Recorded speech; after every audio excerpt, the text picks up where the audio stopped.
Ahanmamaktada impact Talk to Manipur, connect with people you serve. Thauromasibu mityang tabiriba khwai khudingmakpu Gouri Haobam na taramnok chari khurumjari. Handak chahi asigi May 18 kunda Mongolia da pangthokhiba Asian Taekwondo Championship lisingani kunga tarukta saruk yaduna Poomsae category event asida lamdam asigi oina chawna mingchet pubirakhraba silver medal laubirakhiba adugumlaba sanaroising asige khoi gi thauram asida unajabagi tanjadu laujage ahanbada ibung Pangambam Ringo Meitei amadi ibung Liashram Dingku Singh akhoi gi ngasigi thauram asida taramnok chari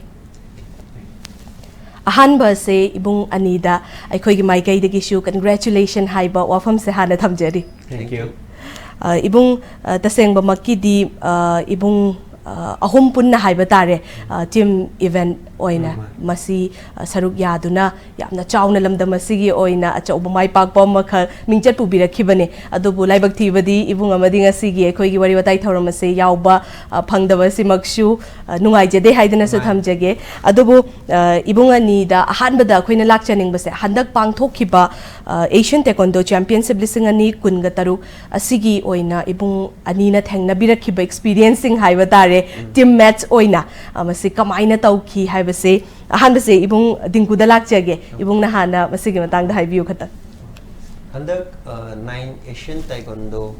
Championship Mongolia da pangthokibagi preparation se akoi hana plan already sillaga lakpane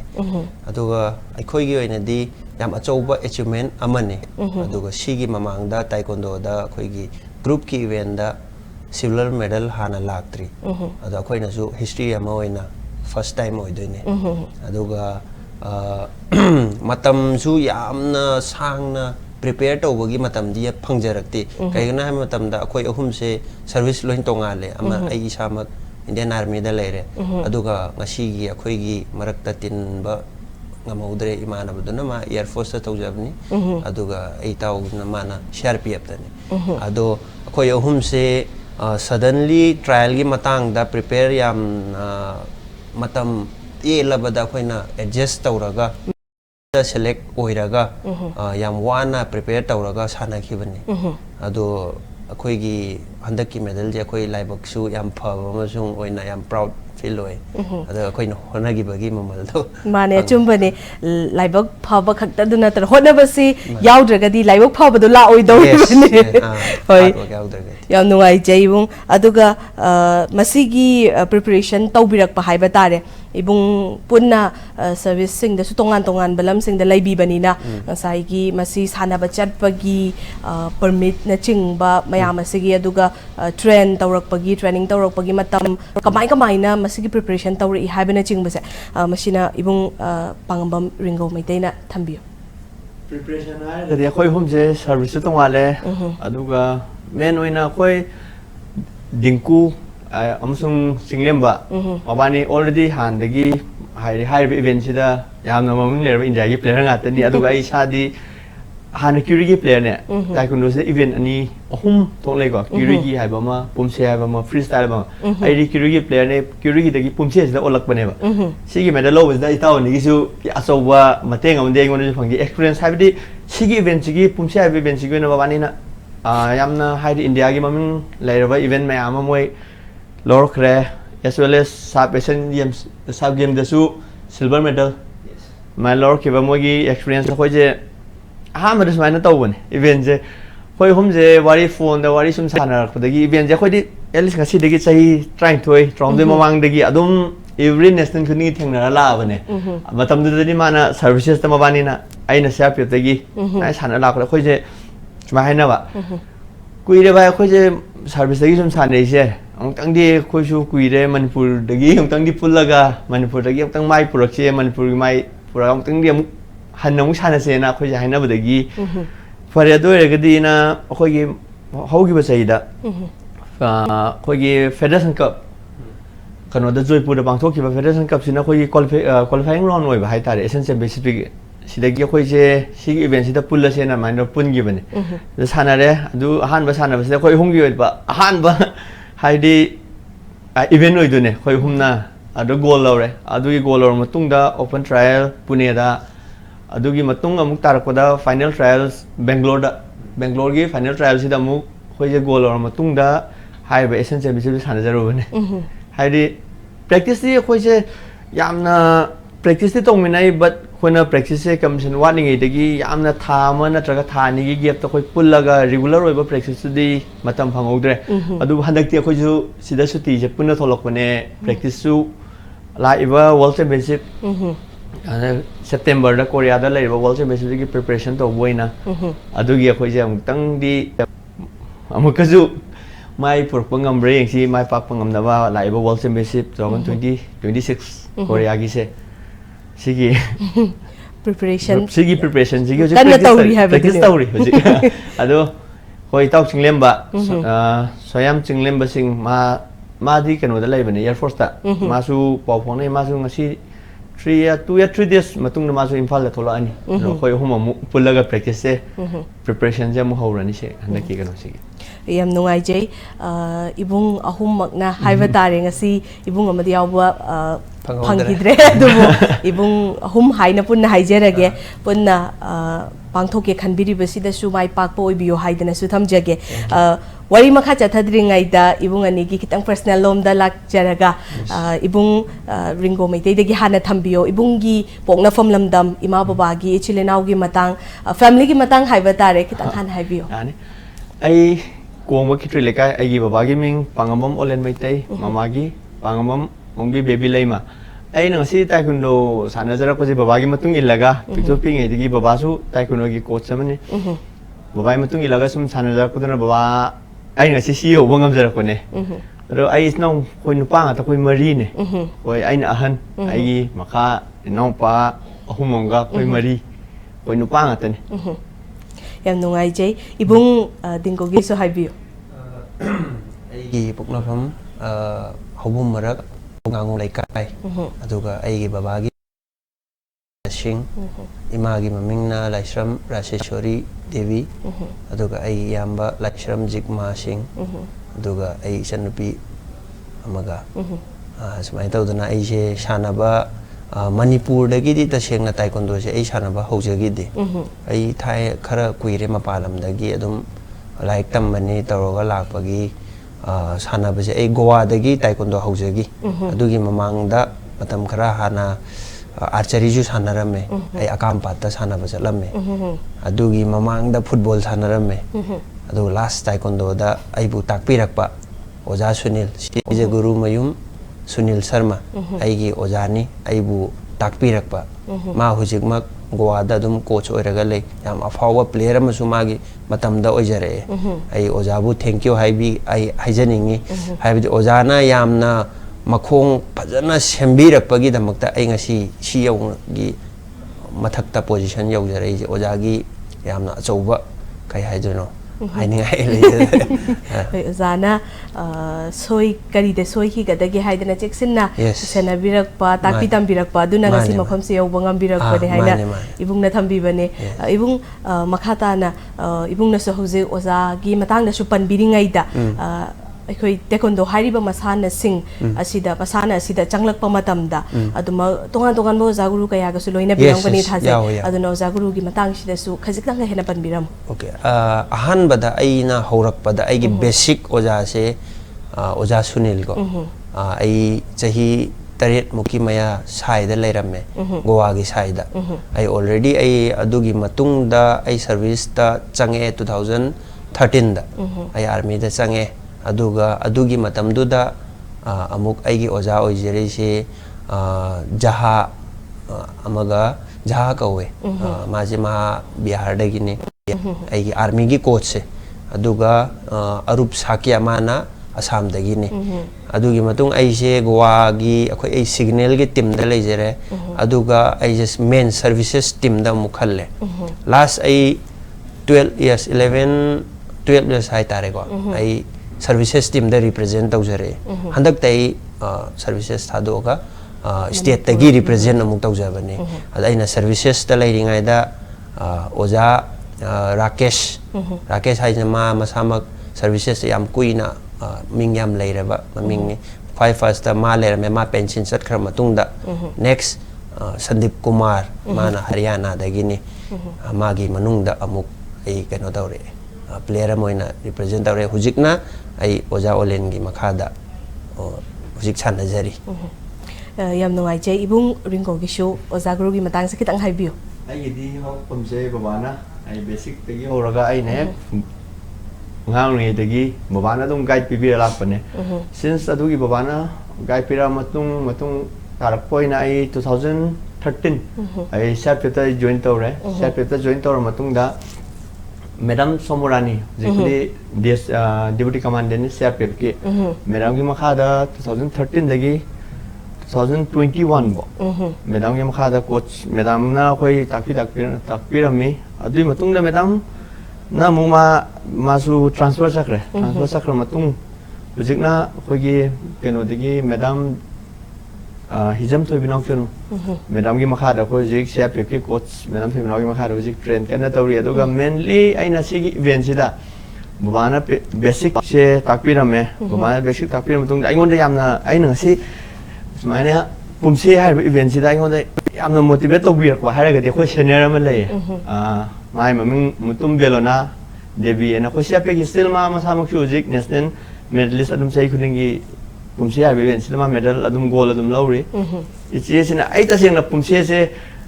freestyle hai aina curigi da injury khara laigre ai hana fight chana jaram mane ade injury ni ai surgery to gre ACL meniscus ta adum dang da khuchu mok surgery to gi dagi aina curigi se kha lepaga Poomsae sida ichi sina nang ngo nang practice yang kali na saju fit oi nang Poomsae jam tang di try to ki Poomsae dam da sana silo na isi na smain to ga guide ong pibi de isi na ong guide pibi de Poomsae sida smain sana se na isi na pir amatung ai je 2023 24 kwa 23 da senior national participate tarome adui matung ai han ba senior national sida hai ba event sida participate to bahuk jarak pane 24 25 sida ai je amu NIS sports diploma amuk tawe sports coaching da sigi matam sida khogi sai Gotam sar gi makhada ina NIS taw matam sida Poomsae hai event se sigi amna sarna haidi basically amu maonde ge khoina phangjabdo haidi sarna takpi ba khoina diploma sidi ma coach moi bagi coaching amane ba sigi manung sida sarna satra sing khumai ta khadage na khoida experience chagi me am khoida takpi rakhibido adu da aina sum isada amu kano tok jaraga sana takpi rakhi me andong toroga practice ong kano khona jare adu mutung dagi ai tawni sengna haraga ai di tawni gi support yam phange haidi Dingku amasung chinglemba hai Poomsae se khoi humse ong para bai smana practice am tang tau khia khoi se haidi international event khoi medal lo kai do ngam moi do no hai loina fit loi oina ri practice tang pun je na khoi se manong pula aga matang sum tarak puduna ngasi CEO bongam jara ko ne to mainly ai bu taekwondo takpirak pa ai guideline pibirak pa hai ga ai baba su e biriba Manipur ma taekwondo association gi general secretary ne ju pu biri ju ji Pangambam online Meitei bana ngasi bo hek ai bu ek pokpirak ko de horaga ai gi event sida ai gi masana sida bana ga pibirak pa baba takpirak pa simi am ngasi CEO bongam jara yam nungai je ibung na haibi bagi matong ina ibung hek pi ingai dagi babasu masana sida thawai yauba sana roi aduga hujik ti coach amo ene su laibi haidana su haibi aduna adumak baba gi loinerak paduna baba loinerak paduna urak paduna apam basi su sai laibi haidana haibi ado dana kayam yamna pi ingai matam dagi haiba tare babai matung illaga sana ba chat pa horak pa asmaina do kari wakhalon dagi di ngasai gi taekwondo se pamaga pam khidaba su yari bane ba to pa pam bam su leiram ba ya bane ado pama khiba se kamaina se ai di apama ja to pa sana ba sai loina pam sana bane bo hairadi ai but adu ai gi thangai seng na ina kwai pam jo taekwondo ai sana se am pam jai haibdi aina tur pingai haibdi taseng na ai nang mit pam pa urak pa dagi taekwondo ai jadum ujar leiram babana hai de khoi baba se tum hau yang ngal leba hai di still hujik po baba pung hum khai di hawala masagi warm up torung ni masagi physical dom fajana push up tongna taekwondo gi khoi gi basic mayam am le adu mayam nu baba orai jaraga practice tog jaraga adu masagi iru ma ja tharaga diet charaga breakfast charaga dum class adum to eba high class ai taekwondo gi khoi gi dum academy le academy le baba dum satra dum yengen ma to e amaina adu gi angang ngi de ugi bodo hujik podum uzari bo bada aduna sum aina sana yam pi da to sa ai gi han ba taekwondo event aina sana ko da ai gi certificate se 1998 ai di under 18 kg de gi horaga dum taekwondo se sana jare tu lai bak thi ba hai gi ra lai ha kai no kai hai gi de ai injury je ai 2012 pok ai dum sana 2012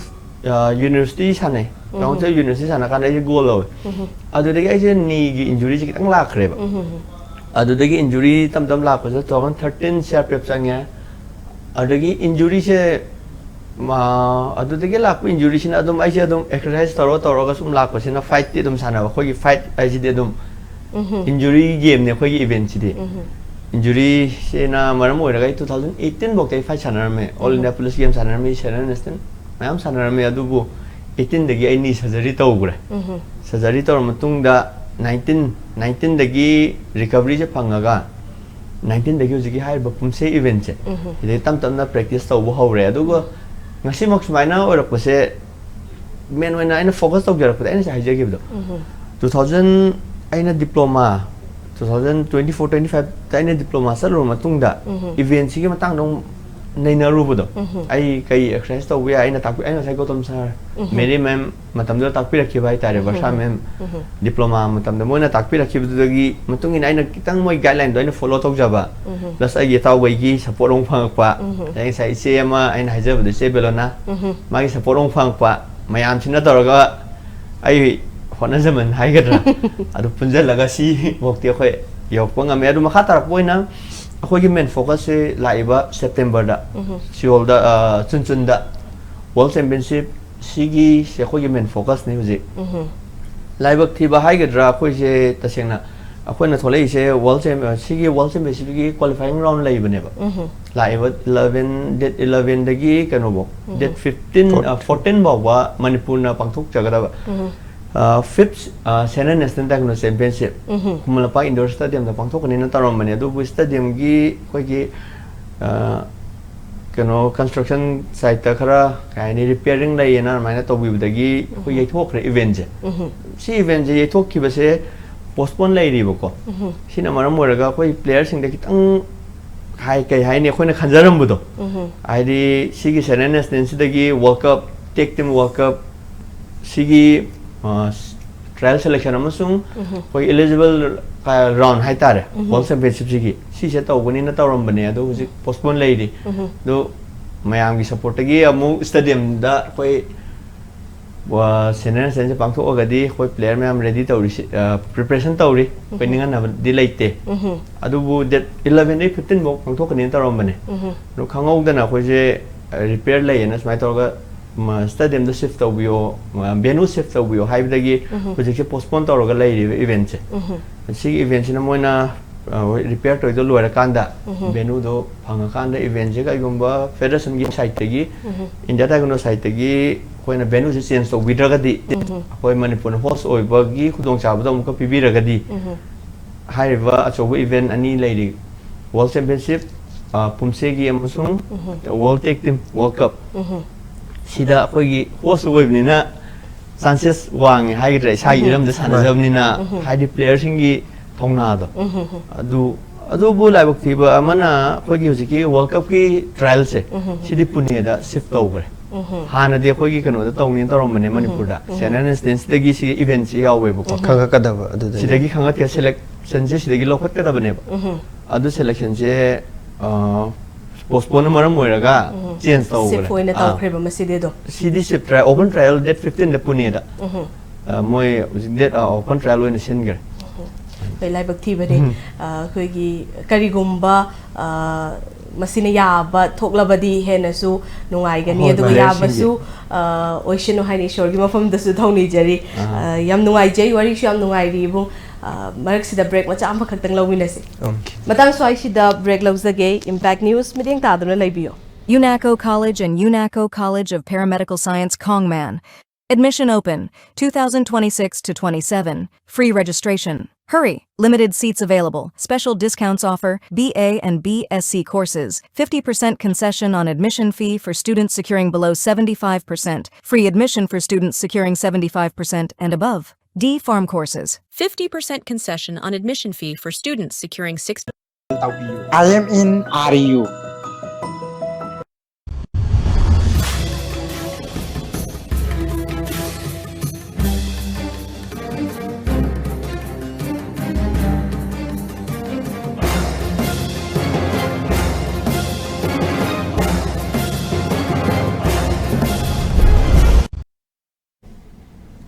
Break matung asida mayambo mukahanna taramna okcheri. Wari makha chathajabo oina khoi da Ringo da hangkiba wahang adumak da Dingku ibung da muk lakchege ibung gi oina su ngasai atopa topa event kya makha masana kaya makha da ibung de dum archery football na chingba myam su sana bi e haidan hai ado ko da thang da di hojik taekwondo masana da ta ki bane haidan hai bi ado taekwondo oina khalak ki base atopa myam su sana rambani na ma oina choose tau ki base kari wakhalon da gi tau ki bano do ge ibung na chahi kya muk surak padagi masana sida khongda rakhi bano haibasi matang khitang haibiyo ꯑꯩꯁꯦ ꯑꯍꯥꯟꯕꯗ ꯁꯤꯗꯒꯤ ꯃꯅꯤꯄꯨꯔꯗ 2007-8 ꯆꯍꯤ ꯑꯃ ꯑꯩ archery ꯁꯥꯟꯅꯖꯔꯝꯃꯦ ꯑꯗꯨꯒ ꯑꯥꯔꯆꯔꯤꯒꯤ ꯊ꯭ꯔꯨꯗ ꯑꯩ ꯒꯣꯋꯥꯗ ꯆꯪꯖꯕꯅꯤ ꯁꯥꯏꯒꯤ ꯁꯦꯂꯦꯛꯁꯟꯒꯤ ꯑꯗꯨꯗ ꯆꯪꯖꯕꯅꯤ ꯑꯗꯨꯒ ꯍꯧꯖꯤꯛꯀꯤ ꯑꯩꯒꯤ ꯑꯣꯖꯥ ꯑꯩꯕꯨ ꯁꯦꯝꯕꯤꯔꯛꯑꯦ ꯍꯥꯏꯔꯤꯕ ꯑꯣꯖꯥ ꯁꯨꯅꯤꯜꯖꯤꯒꯤ ꯃꯥꯒꯤ ꯅꯨꯄꯤꯁꯦ ꯑꯥꯔꯆꯔꯤ ꯀꯣꯆꯅꯦ ꯑꯐꯥꯎꯕ ꯃꯍꯥꯛꯀꯤ ꯃꯃꯤꯡꯁꯨ ꯃꯦꯔꯤ ꯀꯧꯋꯦ ꯑꯗꯣ ngasai NIS ki coach ki haijabdo sem ming je mana dore ming mana boy ga doi ni chak mana de have the line da mu soina gi ni ado hojiki oja se yam afau oja ne ado archery gi line da haira ga di mayam khangbi di ni aduga archery se hojiki sai hostel sida laita bhai tare aina sangba matam du da game mari khak le Taekwondo ma leirame already ado judo leirame football leirame aduga boxing ga ado archery leitaba aduda oja se archery gi aigi oja se mana magi nupa haitare aigi oja Sunil Taekwondo gi oja sina nang Taekwondo sano height su wangi kai nang sana ningbra ade ai ahamada Taekwondo ta sin kai no di khangjade aduga Taekwondo je punaba khotpagi urak pasida isaje Meitei masane haraga angang oiningai da phunarakte habjidi aina sum khanbada yawram do mande Meitei masane adum pi ngai degi khanab je ni sum interesting oina adum si I da yawraba kaino ne aduga aduma habda oja sina pi matam du da di akhoi jo dum yam kana kaino oidri bani angang oiri bani na 2008 sida oja sina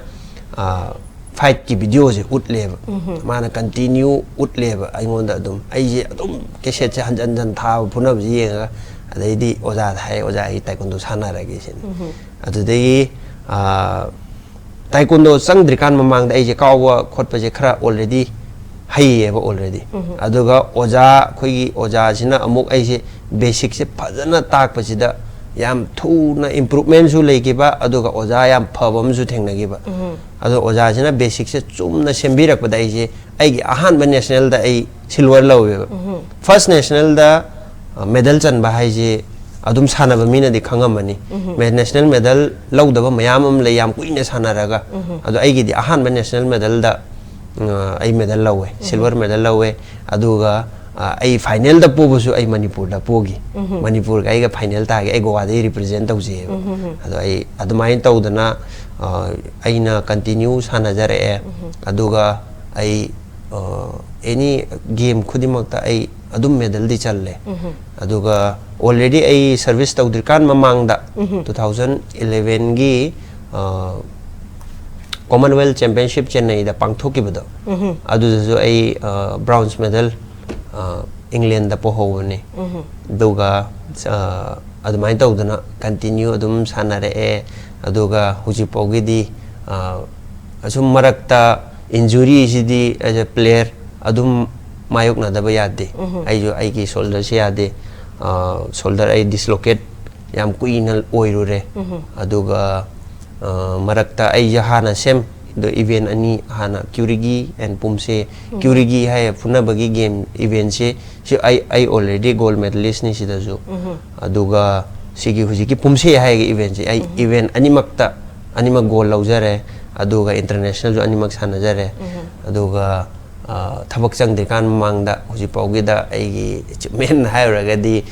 junior ka ka punjal lagadi yam yamani adu ai men officially senior level da ai total animak punjal laga national game ai mari rak sanajare 2011 gi Jharkhand national game da ai hamstring tear oigi first round da ai dum game thado e sana bangam da injury oidana aduga second national games Kerala da tagi bani adui matung da Kerala da bronze medal phangjagi adugi matung Gujarat ki national games to da akhoi gi taekwondo je saruk adu da yaugi de federation gi problem leidana adugi matung Goa national games ai goal lawe adugi matung handaki last Uttarakhand national games da ai silver ani lawe aduga sumaina senior national gi official senior national level da ai medal je total 13 gold medal aduga 8 silver 3 bronze aduga world championship 2018 da Chinese Taipei da chalui aduda same ai gi imana bahana itauje pundrikan mamang da akoi services team da represent torok yam kuina sana minarakpa ayak ama leire aduga maitram boge haisna manam bol side tagini aduga chinglemba khoi ahum je hana yam kuina kaino oirame group ama oirame aduga player ama su mapan ge ma yawe Ranjit Kumar Bihar dagini akhoi mari se continue adum India da phanam kuina dominate torome adum gold silver continue lore aduga world championship 2018 da khoi se world ranking aduda 12 ta lairame aduga Asian championship 2018 Vietnam da satpa matam da 8 position da tagi aduga South Asian game 2019 da same ain hojik haijagi ba aine Singlemba ne aduga Ranjit Kumar haise maga akhoi group set mini aduda akhoi silver medal phangki adugi matung Asian games anirak ai khallo 2018 Jakarta Asian games aduga last 2022 gi Asian games to adu su ai khalle adubu ko India government gi problem lei bana oidana koi pura ai khatang nate koi gi boys team thagi deb aduga adunya adu daw ya da hai gadra aduga 2000 khanbu budi adum khalle aduga koi gi international chatpa hai je koi player myam amu khangam gani koi gi di government side tagi khatang support wat panina isa gi paisa na chat panina always international event da koi khalle adubu international chatpa hai je country gi makha pon na paisa am sange handak akoi na Mongolia da chatluri du su isa gi paisa na chachabani koi gi government gi some problem lei bani na go sida ju paisa myam sange aduna ai last 2022 gi world championship ta su khalle Korea da ta gi bani adu da su problem lei dana ai chalaude adubu ai isana confidence lei laiba world championship si event se dai shodam ke medal lawung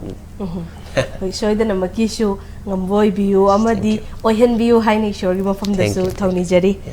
makha tarak pase ibung ani da lakchaning base khoi hauzik thawak thawram kaya makhak pangthok pire ngasigi phibam sidasu yowangam lae aduga matung tarak padasu ibung ani nang sai pangthok ki haidana khanwa thawak thawram kaya makhak su haibikre hai ba future plans sing haiba tare masi gi matang se sai ibung Ringo da gi khara tajakre ibung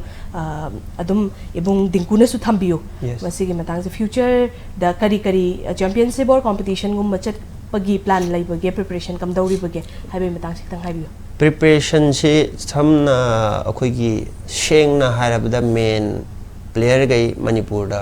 phajadaba laitaba natti myam lei aduga main oina kai da lake haba matam da paisa da lai paisa di laitrabanina event da khallaga su chatpa ngamdaba myam ma yawi adudagi ji akhoi thabak tawrubagi khatang budi help phangi adu taraga su yumgi problem haiba malai adu degi always khoi event budi mayam continue dum lei world khoi Asian level da world level da khoi isa gi ranking tan na bagi damakta competition mayam malai adu sana ba chatpa haiba si khoi gi di mathak tagi government side tagi kaino lak tabanina budget lak tabanina chatpa ngamde ado aigi mota khatang akhoi gi side government side tagi khatang support tawbiragadi financial support se khatang tawbiragadi aina sum khanbada hujik se akhoi gi Manipur je yamna taekwondo da matam amada mapalam gi mi gaina habi India gi top state kaina yamna kina launarame ado hujik ti last kaida lai ai phanam national goal laujaraga ju last yum yeng da yada banina thabak haiba malakani yum da imai pa hana osalak bagi paisa do leraktra banina thabak thirakani aduna thabak to Manipur da phangagadi yam phai ado ayam matam da khatang hard oi banina sanaba phajaragadi mapan lamda adum kawe haibde army da boiro air force oiro CRPF ITBP mayam film mayam leji aduna Manipur se smai tawdana khoi Meitei macha mayam amma mapalam da service tawga represent tawbanina ado khoi gi state tagi ai samak sahi train thoi services tagi represent tawjaraga lakpani ado ai medal mayam amma pire so aina pining se khoi gi se ai bu mateng pangbiri khiba hai tare haibdi ai sanarubagi moina thabak to kano tawbire aduna sem Manipur dai leramagadi aina lojai medal mayam se Manipur gi oidoine ba ai khatangi wanate player mayam amma Manipur da lerangani mapan dagi sanaba ado kai gino Manipur dagi sananing daba natte ba by chance akhoi se nang si ma sanabagi si prize any magi journey boy gera akhoi gi cash prize boy gera nang si gold medal ne se nang any khatang paisa oita ju khatang magi chatlubagi adu de mai khorsa boy gera any adu khatang helpful oi biragadi aina sum khanbada akhoi gi Manipur gi any sports haina laurage yamna akhoi gi ming hena kano tarokani na khal yam nuai jai loshilak padai bungani dalak chaning base haugalak liba naha sing hoi masana taekwondo masana sibu pamna changla iba naha sing da ibung anigi mai kai digi shuma khoi gi mafam da message na traga advice oi ba haiba tare makhoi da su masi matang khangjil lagadi hena kana gani makhoi da phagani haiba na chingba mafam amaning da amani dang su ibung ani dagi thambiyo han base ibung Ringo dalak chage ibung hana thambiyo ibung ba khalon hai ba khoi gi event sida khoi India gi manung dai tare Manipur gi oina hujik yamna taekwondo da hujik dominant tori kar event hai ba freestyle hai event sida Manipur yam dominant tori hai bi handak chat le event sida freestyle individual men's female mixed pair then team event pura India gi state am to sang mangam deba hai ba selection khoi mai Manipur dagi player ngata khoi chasarwa 9 Asian Taekwondo Championship ta khoi punna player mapan chatle Manipur gi oina hai laibak thi ba hai gatra performance tiam phajai but khoi gi team event ta 6 position adagi mixed pair 12 position the individual male female adum rank 11 12 hai ranking wang dum loi changi eba hai event se sida hai India gi state amta dagi the sang pangam driwa hai mama gi world championship 2024 Hong Kong da su hai event sida dum khoi Manipur na dominant ro sa ki matam du dana khoina pair mixed pair ga team event ka si ani se katang khoina kano tawgi ba participate tawgi ba India team da Manipur gi players sing dagi but adu hanaki lai ba sahi sida essence championship da di event every event kunimak loina khoi Manipur na dominant tawraga haiba event sida khoina dominant tawraga hanak participate tawgerui play aduna khona bale poisi aduga government side tegi su kitang haiba phajari ba khoi inkhale ba player mayam sida kitang government side tegi support pibi radi khoi hena mai pak pu pro ngani na khaje aduga players sing jun ninghan nak biganu sana mina gisi punna khoi Manipur gi mai tang di pro na sina haijani ibung Dingku gi mai kai digi shwa fa ba mani dang phong dok pio hujiki inkhala iba hai tare ko youth upcoming player hai tare moi gi oina message se yamna sang da bi ten na khoi gi first hard work ko khoi gi limit leite isana goal ama hana set tawdraga di upai sung lei roi aduna ai isama ki aina kaino tawre iba follow tawre iba channel je any competition hek la ko matamda first isagi goal set tawba ma daka oi ai already sanadri kan mamangda hana khanbam daka oi haibadi ai opponent ki maram da khandana lega di yaroi ai champion quite first ai champion ne ai sana chatu ai kar ga already la bane haibagi mindset ama thamdraga di aina sum khan mada ai gi isagi ai gi di ai sumai khanje ai hek any competition la ko da ai mindset strong oi draga di player di mindset yam strong oi bam daka oi nata di ai gi mota di khang hai kai hai du no khang di adu atopagi influence ama hektana akhoi gi shonda hanba humdoki ba ya ba se khandaba na phai habi yes ado khoi gi same khoi gi sanaba chatpa any event state level loigera national loigera international loigera khoi gi sanabiu kanna honabiu aduga honaba lepagadi upai leitre continue hard work to biragadi ai sung khan bada loinamak ngamni khalle kaimta ngammoi haiba pot leite national loigera international loigera ai gi di just hard work soidamaki adum loi ngamni khalle yam nungai jai ngasi ibung ani na ibung ani gi matam ha kai thokpiduna ibung ani na mapalyam na wafum kaya du experience kaya makha share to biramba haibi marakana matang aroi bada khoi gi leba manipur me taekwondo asian gi general secretary amasung member sing busu khoi player sing la ki de yam thagba phongdok cheri mo khoi gi guideline yaugdana khoi ngasi oi ri se khoi na medal lobo ngamjaba se mogi yam saw support ama haidi officially khoi bu lamding biduna nai karamba competition sanaraga karamba trial da chatlaga karamba competition sanaraga khoi international chat pa yani haibagi khoi bu lambi ama bibiraga khoi na cc yoba bok pukhat pirak pai damakta amukhanna manipur me chata competition gi mai kai da khoi na kano thagak yam nuai jai ibung anina ibung ahum haiba tare punna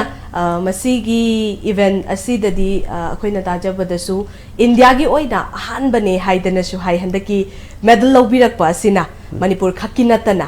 aduga masi puari amasu oi hauraga dawbane aduga ibung ahumna hotna bibaduna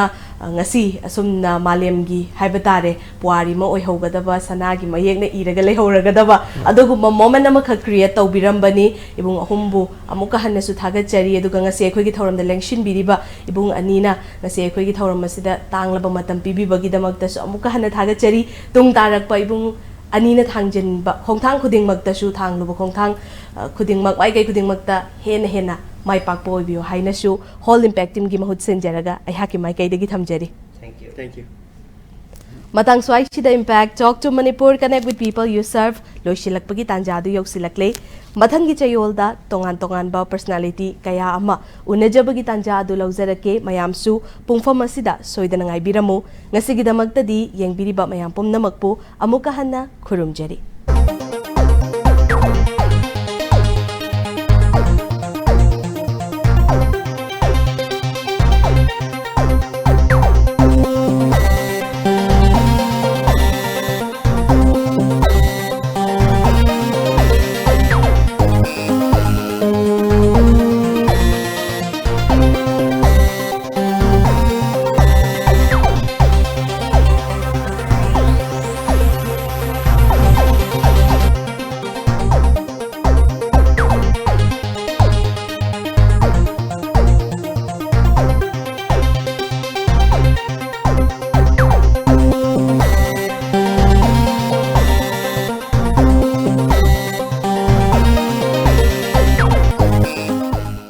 Class 10 amasung 12 loiraba mahiroi shingi nungaiba pau Takel da laiba Central Institute of Petrochemical Engineering and Technology CPET Government of India gi makhada AICTE ne approve tawraba course khar gi admission hangdokchari coursing adudi Diploma in Plastic Technology DPT Diploma in Plastic Mold Technology DPMT coursing asi class 10 loiraba mahiroi shingna chahi ahum aduka 12 science oiragana chahi ani tamgani amadi government ki oiva scholarship kaya da su khudong chaba piri course asi loiraba matungda 100% placement natragana makhata ba higher education gi khudong chaba su laigani akakna ba sit masing ni akupa marol gi dama akhoi gi shipeta lakpiduna tanabiu ลาลเบตีสุมทกปะมอสลเบตีนาลันบะมีปุ่มคุติมากีฮองนาซันไอฮักเจนี่คุไรไลบักเชียมบดามีปุ่มคุติมักชูสรุปยามินาสิไฮตุนาปอกเชียงคราปูตุนาลักษรี